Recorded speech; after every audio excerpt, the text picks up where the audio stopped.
అమరావతికి పూర్వ వైభవం రాబోతుందా? ఆంధ్రప్రదేశ్ రాజధానిగా మళ్లీ ఓ వెలుగు వెలగబోతుందా? ప్రభుత్వం దీనికి సంబంధించిన పనులు ఇప్పటికే మొదలుపెట్టిందా? ఇంతకీ కొత్త సర్కార్ హయాంలో ఏపీ క్యాపిటల్ ఎలా ఉండబోతుంది? అమరావతికి పూర్వ వైభవం తీసుకొచ్చే దిశగా ప్రయత్నాలు జరుగుతున్నాయి. ఇప్పటికే ఏపీ రాజధానిగా అమరావతిని ప్రకటించింది గత టీడీపీ ప్రభుత్వం.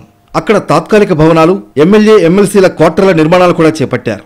అయితే ఆ పనులు మధ్యలో ఉండగానే ప్రభుత్వం మారిపోయింది.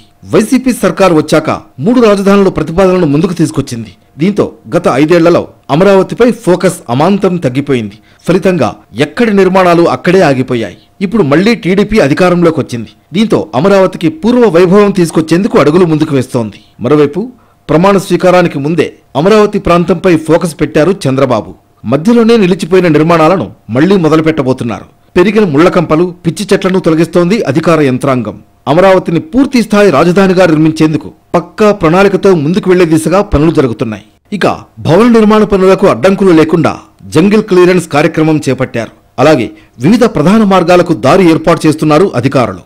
ఈ మేరకు అమరావతిలో 67 జేసీబీలతో పనులు చకచకా జరిగిపోతున్నాయి.